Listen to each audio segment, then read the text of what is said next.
नमस्कार दोस्तों, स्वागत है आपका जीएस तैयारी चैनल में। दोस्तों, आज के वीडियो लेक्चर में हम लोग 19 अगस्त की करंट अफेयर्स को डिस्कस करेंगे। तो स्टार्ट करते हैं आज की करंट अफेयर्स को। पहली जो करंट अफेयर है कि बंगलौर में भारत के पहले 3D प्रिंटेड डाकघर भवन का उद्घाटन हुआ है। अब ये 3D प्रिंटेड डाकघर, ये कैम्ब्रिज लेआउट वहाँ पर जगह का नाम है। वहाँ पर 1021 वर्ग फुट के निर्मित है, इतनी इसकी क्षेत्रफल है। इतने क्षेत्रफल में ये निर्मित किया गया है 3D मुद्रित डाकघर भवन, है ना। और इसका उद्घाटन जो है ये अश्वनी वैष्णव जी ने किया है। अश्वनी वैष्णव जी हम जानते हैं कि रेलवे मिनिस्टर हैं, और रेलवे मिनिस्टर के साथ साथ टेली कम्युनिकेशन और इंफॉर्मेशन टेक्नोलॉजी भी उन्हीं के अंडर में आती है, मिनिस्ट्री भी उन्हीं के अंडर में आती है। तो इसका निर्माण 3D कंक्रीट प्रिंटिंग तकनीकी से हुआ है। अभी जो कंक्रीट प्रिंटिंग है ये एक स्पेशल क्वालिटी की कंक्रीट है जो कि जैसे ही उसको पेस्ट किया जाता है उसी टाइम पे वो सूख जाती है। और इसकी जो प्रिंटिंग है इसको इसलिए यूज़ किया गया है क्योंकि ये डिफरेंट लेयर्स बनाई गई हैं, वो लेयर्स के बीच में कोई स्पेस ना रह जाए, इसलिए उसको अप्लाई किया गया है इस पर। तो इसका निर्माण 3D कंक्रीट प्रिंटिंग तकनीकी के उपयोग करके किया गया था, और जो एक पूरी तरह से स्वचालित भवन निर्माण तकनीक है जिसमें एक रोबोटिक प्रिंटर अनुमोदित डिज़ाइन के अनुसार कंक्रीट की परत दर परत जमा करता है। विशेष ग्रेड कंक्रीट है जो जल्दी ही कठोर हो जाता है, मतलब सूख जाता है।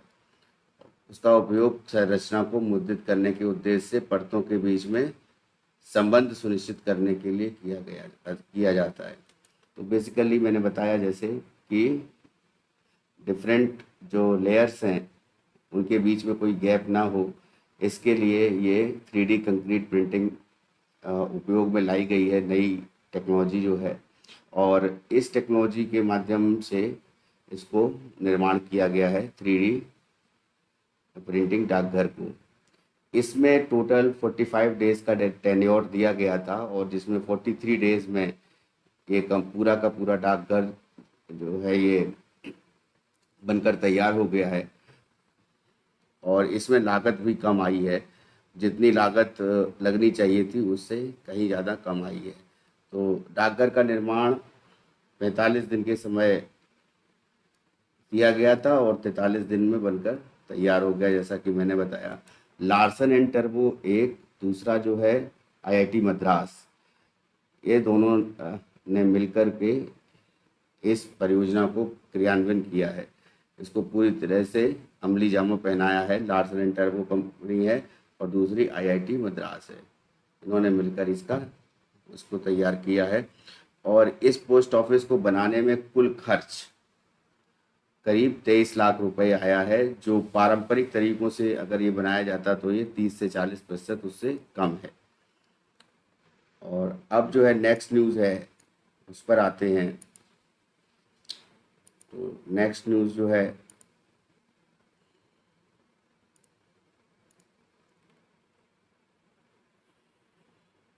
नए निवेश में यूपी गुजरात शीर्ष 5 राज्यों में शामिल। मतलब नया जो निवेश किया गया है उसमें गुजरात और यूपी टॉप पर रहे हैं, और केरल और असम सबसे नीचे रहे हैं। तो वर्ष 2022-23 में कुल बैंक सहायता प्राप्त निवेश प्रस्तावों में से आधे से अधिक के लिए 5 राज्यों का योगदान रहा है, और देश के औद्योगिकरण के विषम पैटर्न को दर्शाता है। तो वर्ष के दौरान बैंकिंग प्रणाली में ब्याज दरों की वृद्धि में बावजूद कुल निवेश योजनाओं में 3,52,624 करोड़ रुपए के रिकॉर्ड पूंजी व्यय के साथ 79.50% की वृद्धि हुई है, जो 2014-15 के बाद सबसे अधिक है। 2022-23 के दौरान जो टोटल वृद्धि हुई है, वो टोटल निवेश किया गया है वो 2,66,547 करोड़ रुपए किया गया है, और इसमें रिकॉर्ड उच्च कुल परियोजना लागत 547 परियोजनाओं को बैंकों और वित्तीय संस्थानों से सहायता मिली है, जबकि 21-22 के दौरान 1,41,976 करोड़ रुपए की कुल सहायता मिली थी। आरबीआई की टीम ने के द्वारा यह अध्ययन में पाया है कि परियोजना लागत में 87.7% की वृद्धि हुई है। नए निवेशों के राज्यवार वितरण से पता चलता है कि शीर्ष 5 राज्यों में ये जो निवेश हुए हैं, उत्तर प्रदेश में, फिर गुजरात, उड़ीसा, महाराष्ट्र और आखिरी में कर्नाटक। ये टॉप 5 स्टेट्स हैं जहां पर ज़्यादा इन्वेस्टमेंट किया गया है या निवेश किया गया है। 2022-23 के दौरान कुल परियोजना में 57.2% की हिस्सेदारी है इन 5 राज्यों की। 2,01,700 करोड़ रुपए की हिस्सेदारी का योगदान किया गया है, और केंद्रीय बैंक के अध्ययन में ये पाया गया है कि 21-22 के दौरान हिस्सेदारी इसकी 43.2% से अधिक है। तो पिछली बार जो निवेश किया गया था 21-22 में, उससे ये 43.2% का अधिक निवेश किया गया है। और इसमें सबसे नीचे पायदान पे रहा है असम, उसके बाद गोवा, फिर केरल और हरियाणा, पश्चिम बंगाल। केरला जहाँ पे सबसे ज़्यादा डेवलपमेंट्स होता है, लेकिन इन्वेस्टमेंट को लेकर यहाँ पर इन्वेस्टमेंट जो है लास्ट 5 जो स्टेट्स हैं उनमें ये आता है। तो 22-23 में बैंकों और वित्तीय संस्थाओं द्वारा स्वीकृत परियोजनाओं की कुल लागत में उत्तर प्रदेश की हिस्सेदारी सबसे अधिक 16.2% है, यानी 43,180 करोड़ रुपए। उसके बाद गुजरात 14% यानी 37,317 करोड़ रुपए का निवेश हुआ है। फिर उड़ीसा का स्थान आता है, उड़ीसा के स्थान पर ये 11.8% और महाराष्ट्र में 7.9% और उसके बाद कर्नाटक में 7.3% पर निवेश हुआ है। टोटल निवेश का इतना हिस्सा पर्टिकुलर राज्य में हुआ है। बैंक सहायता प्राप्त परियोजनाओं में केरल, गोवा और असम सबसे नीचे नए निवेश प्राप्त करने की तालिका में सबसे नीचे हैं। केरल को कुल निवेश योजनाओं का केवल 9.9% 2,399 करोड़ रुपए प्राप्त हुआ है।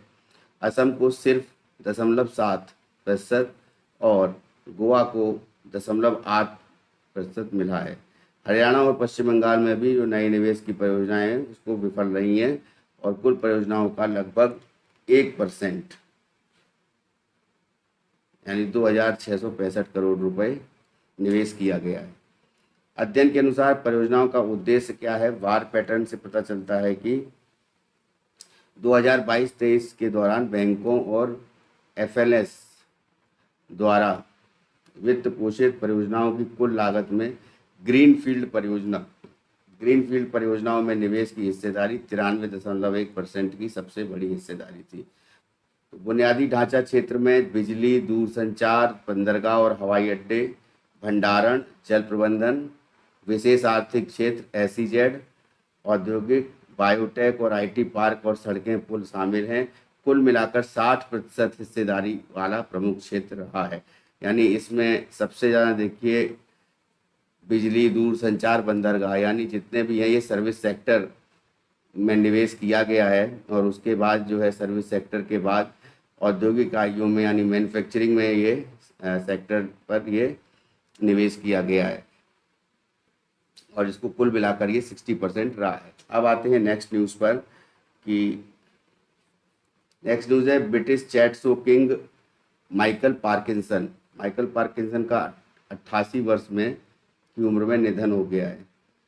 माइकल पार्किंसन का ये ब्रिटिश चैट शो था, होस्ट माइकल पार्किंसन रहते थे, जिसके चैट शो किंग इनको बोला जाता था, और प्रमुख हस्तियों में से एक थे। इन्होंने अपने साक्षात्कार भी इन्होंने लिए थे। तो 88 वर्ष की आयु में इनका निधन हो गया। जो बहुत जो इनका योगदान था वो ब्रिटिश प्रचारक थे, और पत्रकार या लेखक की भूमिका में थे, ये लेखक भी थे।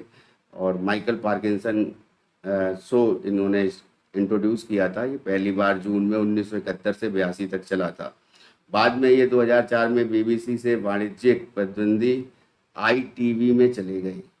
दूसरी एक कोई टेलीविज़न चैनल होगा ITV, उसमें चले गए और 2007 तक वहाँ पे रहे। इन वर्षों में पार्की के उपनाम से उनका नाम जो था वो पार्की रखा गया, तो पार्की उपनाम से इनको जाना जाता था। अनुमान लगाया कि उन्होंने कुल मिलाकर 2000 से अधिक मेहमानों का साक्षात्कार लिया था, जिनमें से Muhammad Ali, Elton John, John Lennon, Beckham, Michael Caine और मैडोना जैसे हाई प्रोफाइल नाम शामिल हैं। टीवी के बाद पार्किंसन ने रेडियो का रुख किया और बीबीसी के डेजर्ट आइलैंड डेस्क को संक्षिप्त रूप से प्रस्तुत किया था। नेक्स्ट न्यूज़ पर आते हैं। कमलेश वार्ष्णेय और अमरजीत सिंह, इनको सेबी का पूर्णकालिक सदस्य बनाया गया है। गवर्नमेंट ने कमलेश वार्ष्णेय को और अमरजीत सिंह को सेबी का फुल टाइम मेंबरशिप इनको दी गई है। और जो कैबिनेट की नियुक्ति समिति है, जिसको हम ACC कहते हैं, तो ACC ने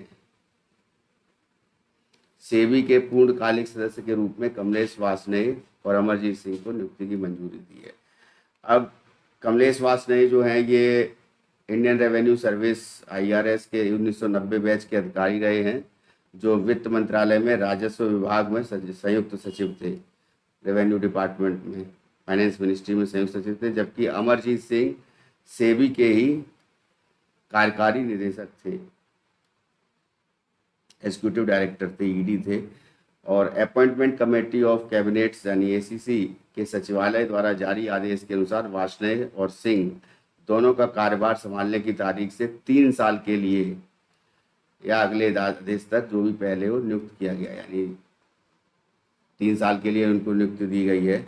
और सेबी में वार्ष्णेय और सिंह SK मोहंती और अनंत बरुआ की सेवा निवृत्ति हो चुकी है, दोनों रिटायर हो चुके, दोनों की रिक्तियों पर इनको लिया गया है, इनकी रिक्तियां भरेंगे।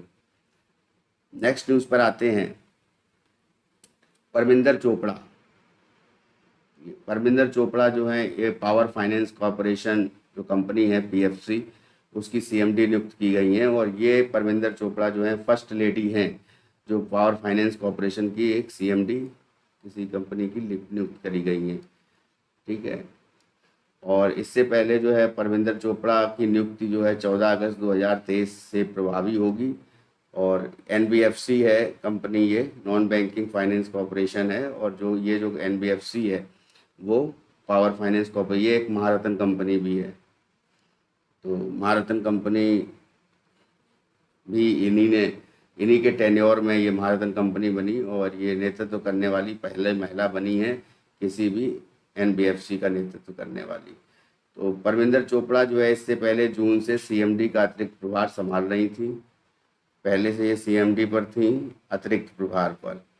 और साथ ही वह निदेशक वित्त यानी फाइनेंस डायरेक्टर के रूप में वहाँ पर काम कर रही थी। और निदेशक वित्त के रूप में उनके कार्यकाल के दौरान ही वित्त विभाग ने अपना उच्चतम शुद्ध लाभ दिया है और उच्चतम नेटवर्थ दी है और सबसे कम NPA के स्तर को हासिल किया है। इससे पावर फाइनेंस कॉरपोरेशन को महारत्न का दर्जा जो है सर्वोच्च दर्जा प्राप्त हुआ है।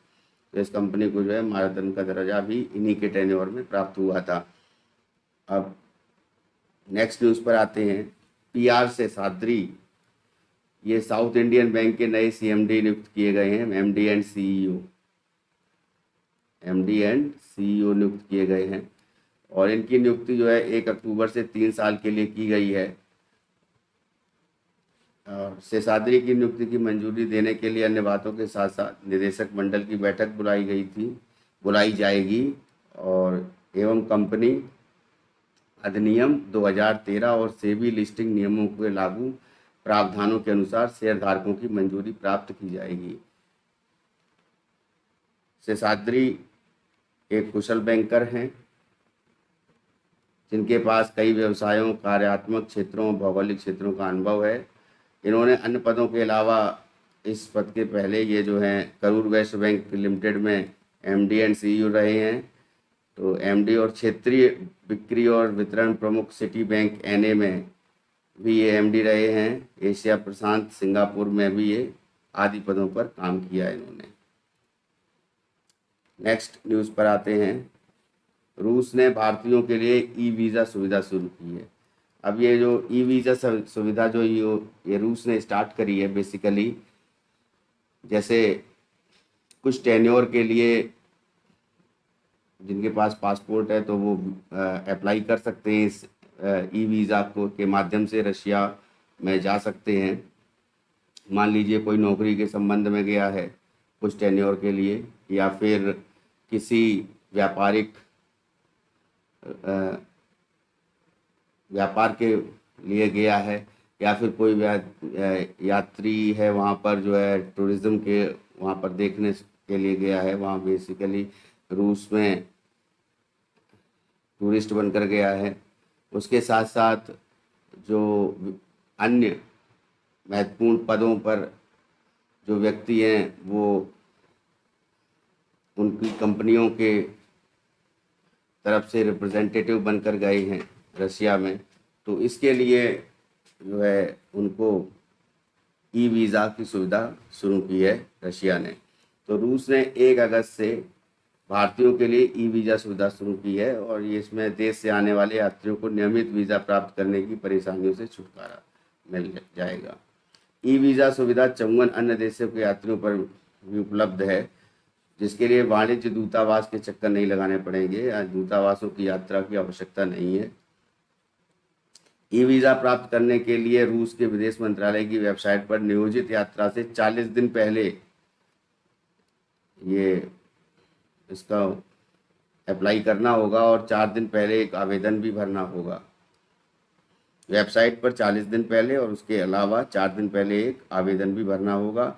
ई वीज़ा जारी होने की तारीख से 60 दिनों के लिए वैध रहेगा, ओनली 2 मंथ्स के लिए। तो 2 मंथ्स में अगर कोई मान लीजिए किसी कंपनी की तरफ से आप रिप्रेजेंटेटिव बनकर रशिया जा रहे हैं, या फिर किसी व्यापार की काम के सिलसिले में जा रहे हैं, या फिर वहाँ पर एक टूरिस्ट के रूप में जा रहे हैं, वहाँ पर घूमने फिरने जा रहे हैं, इन सभी चीज़ों के लिए आपको वो वीज़ा जो ई वीज़ा जो है आप अप्लाई कर सकते हैं।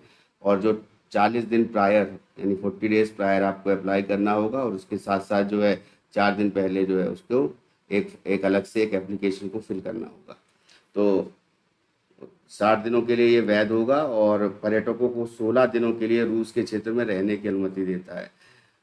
60 डेज़ के लिए वैध होगा, लेकिन रूस में ये 16 दिनों के लिए ही ये रशिया क्षेत्र में रह सकते हैं। या किसी अतिथि व्यवसाय व पर्यटक यात्रा के साथ साथ वैज्ञानिक, सांस्कृतिक, सामाजिक, आर्थिक, खेल आयोजनों में भाग लेने की अनुमति देगा। तो इसमें जो है बहुत सी चीज़ें शामिल हैं जिसके कारण आप जो है रशिया जा सकते हैं और रशिया में ई वीज़ा के माध्यम से वहाँ पर रिसाइड कर सकते हैं। अब इसके बाद नेक्स्ट न्यूज़ पर आते हैं कि आरबीआई के नवीनतम अनुमान के वित्त वर्ष में 2024 में देश की ग्रोथ रेट 6.4% पर रहने का अनुमान है। आरबीआई ने ये 2024 में 23-24 का जो टेन्योर होगा, इस 23-24 में 6.4% ग्रोथ रेट यानी जीडीपी रहने का अनुमान, जीडीपी की जो ग्रोथ होगी वो 6.4% बताई है। ठीक उसी प्रकार से क्रिसिल एक संस्था है जो इस कितना जीडीपी ग्रोथ होगा उसका अनुमान लगाती है, तो क्रिसिल ने भी 6% के अनुमान लगाया है। उसी प्रकार से एडीबी ने भी लगाया है। तो इसको हम लोग आगे देखते हैं कि आर्थिक सर्वेक्षण में कहा गया है। आर्थिक सर्वेक्षण ये इकोनॉमिक सर्वे जो है हर साल ये बजट से पहले 2 दिन पहले इसको जारी किया जाता है वित्त मंत्रालय द्वारा, और वैश्विक स्तर पर जो आर्थिक और राजनीतिक स्थितियों के मुताबिक वास्तविक देश की रियल जीडीपी ग्रोथ 6% और 6.8% के बीच रह सकती है। तो ये चीज़ आर्थिक सर्वेक्षण यानी कि गवर्नमेंट ऑफ इंडिया ने के इकोनॉमिक सर्वे में निकला था कि 6 to 6.8 तक ये रह सकती है जीडीपी ग्रोथ रेट 2023-24 की। 6% बोल दिया है क्रिसिल ने, है ना। तो एडीबी ने भी कहा था कि 6.5% रहने का अनुमान है जीडीपी वृद्धि का, ठीक है। और क्रिसिल जो एक नियामक संस्था है, एक तरह से एसेसिंग बॉडी है, ये चैलेंजिंग ग्लोबल बैकग्राउंड परिस्थितियों को देखते हुए 2024 में भारत की विकास दर इसने भी 6% रह सकती है, ऐसा कहा है। तो ये पूछा भी जा सकता है एग्ज़ाम में कि किस कंपनी ने या किस संस्था ने कितना परसेंट ग्रोथ रेट कहा है। तो उसमें 4 ऑप्शन आपको दे दिए जाएंगे, 2023-24 में कितनी ग्रोथ रेट रहेगी या कितनी जीडीपी इंक्रीज रहेगा। तो उस पर ऑप्शंस के हिसाब से आपको टिक लगाना हो सकता है, ऐसा क्वेश्चन पूछा जा सकता है। नेक्स्ट क्वेश्चन पे आते हैं कि आरबीआई ने लावारिस जमा की खोज के लिए पोर्टल उद्गम लॉन्च किया है। तो अभी रिसेंटली आरबीआई ने ऐसा कहा था कि सभी बैंकें जो हैं उन ग्राहकों का पता लगाएं जो ग्राहक जिनका रुपया जो है पहले से उसमें पड़ा हुआ है अकाउंट में और डोरमेंट अकाउंट हो चुके हैं और कई सालों से रुपये पड़ा हुआ है, तो उनको वो रुपया जो है वो उनका जो वो पैसा है उनको वापस दिया जाए। तो उसको लेकर के ये उद्गम पोर्टल लॉन्च किया गया है। तो उद्गम पोर्टल के माध्यम से कोई भी डोरमेंट अकाउंट को फिर एक्टिव करके केवाईसी को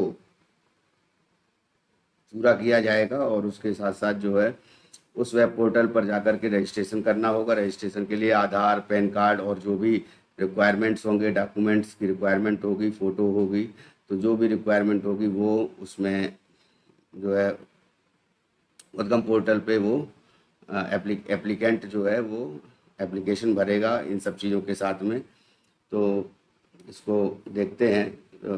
आरबीआई ने एक केंद्रीकृत वेब पोर्टल लॉन्च किया है जिसका उद्देश्य बैंकों में लावारिस जमा की खोज को सरल बनाना है।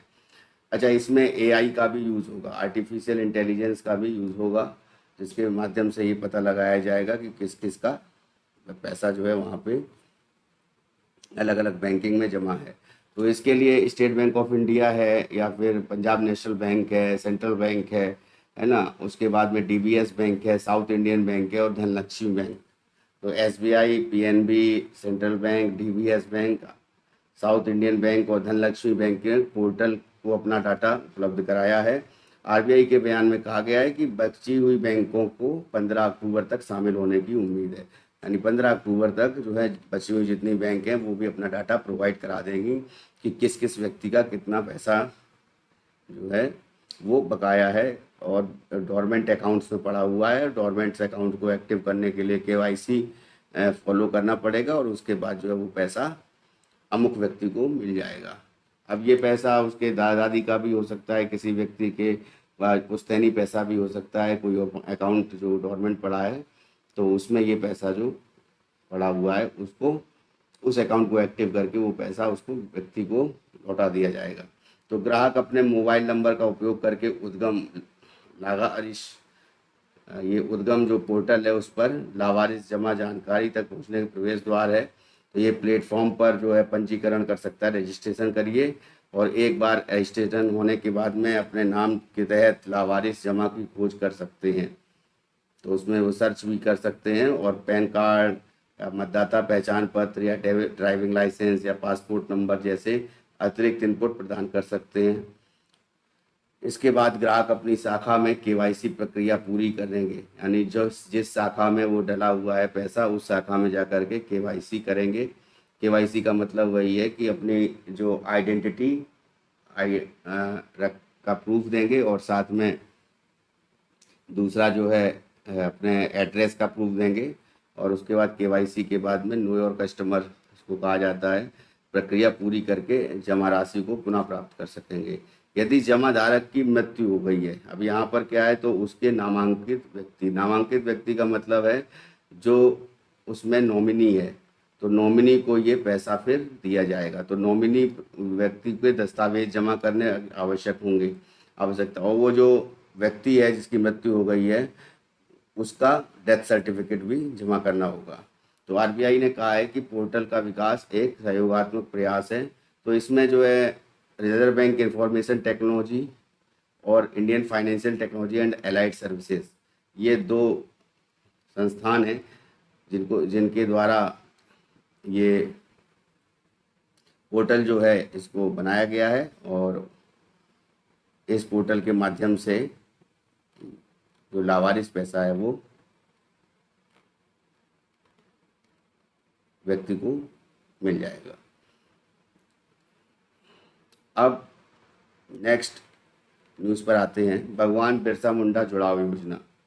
भगवान बिरसा मुंडा जुड़ाव योजना, इसको कभी भी कंफ्यूज मत होइएगा कि ये झारखंड से रिलेटेड कोई योजना हो सकती है, बिल्कुल नहीं है ऐसा। ये महाराष्ट्र सरकार की आदिवासी गांवों को मुख्य सड़कों से जोड़ने की योजना है। जितने भी आदिवासी गांव हैं महाराष्ट्र में उनको जो मेन रोड्स हैं उनसे जोड़ा जाएगा। तो जैसे प्रधानमंत्री ग्रामीण सड़क योजना स्टार्ट की गई थी तो हर गांव को जो है सड़क से जोड़ा जाना था, तो उसी तरह से इस योजना में महाराष्ट्र सरकार ने ये स्टार्ट की है। और इसमें जो आदिवासी क्षेत्र हैं, आदिवासी गांव हैं, उनको जोड़ा जाएगा मेन रोड से। तो गांव की मुख्य सड़कों से जोड़ेगी। तो राज्य मंत्रिमंडल में शुक्रवार को है 17 जिले नामित किए गए हैं। 17 जिलों के सभी आदिवासी गांवों में मुख्य सड़कों को जोड़ने के लिए महाराष्ट्र में भगवान बिरसा मुंडा जुड़ाव योजना को लॉन्च किया गया है, लागू करने का निर्णय लिया गया है। इस परियोजना पर 5,000 करोड़ रुपए की लागत आने का अनुमान है और यह योजना के तहत 6,838 किलोमीटर लंबी सड़कों का निर्माण किया जाएगा। इन सड़कों के लिए आदिवासी विकास विभाग की एक अलग समिति होगी और लोक निर्माण विभाग इसका निर्माण करेगा, यानी पीडब्ल्यूडी डिपार्टमेंट, और साथ में आदिवासी विकास विभाग एक नया बनाया जाएगा जिसके माध्यम से ये जो भी आदिवासी क्षेत्र हैं या जो भी आदिवासी गांव हैं उन गांवों को मेन रोड से जोड़ा जाएगा। अब आते हैं नेक्स्ट न्यूज़ पर। AICTE all India council of technical education और जियो इंस्टीट्यूट, ये दो इंस्टीट्यूट हैं जिन्होंने मिलकर के नेटवर्किंग डेवलपमेंट प्रोग्राम की शुरुआत की है। अब ये नेटवर्किंग डेवलपमेंट प्रोग्राम क्या है इसके बारे में जानते हैं। तो अखिल भारतीय तकनीकी शिक्षा परिषद all India technical education AICTE council of technical education ने आर्टिफिशियल इंटेलिजेंस और डाटा साइंस पर फैकल्टी डेवलपमेंट प्रोग्राम के लिए जियो इंस्टीट्यूट के साथ साझेदारी की। इसमें आर्टिफिशियल इंटेलिजेंस भी जो है शामिल है। डेटा साइंस क्या है कि फैकल्टी डेवलपमेंट प्रोग्राम, अब जितने भी डाटा हैं उनको जो है किस तरीके से डाटा को लॉन्च किया जाएगा और उन डाटाओं का पता लगाया जाएगा। जो पुराने डाटा दस्तावेज हैं उनको नई तरह से फिर से जो है पूरी तरह से उसको सिक्योर किया जाएगा। तो ये सहयोगात्मक प्रयास AICTE के ATAL AICTE प्रशिक्षण और शिक्षण कार्यक्रम के दायरे में शुरू किया जा रहा है और AICTE अनुमोदित संस्थाओं के संकाय सदस्यों को उन्नत और पुनः कुशल बनाने के लिए डिज़ाइन किया गया है। ठीक है, और इसमें जो है जो सदस्य होंगे या फिर जो भी पर्सन्स आएंगे जो टेक्निकल टीचिंग से जुड़े हुए हैं उनको ट्रेनिंग भी प्रोवाइड करी जाएगी। तो संयुक्त प्रयास के माध्यम से का उद्देश्य क्या है? तो संयुक्त प्रयास का उद्देश्य अकादमिक और वरिष्ठ संकाय सदस्यों को AI और डाटा विज्ञान की व्यापक समझ के साथ सशक्त बनाना है, यानी उनको ट्रेंड करना है।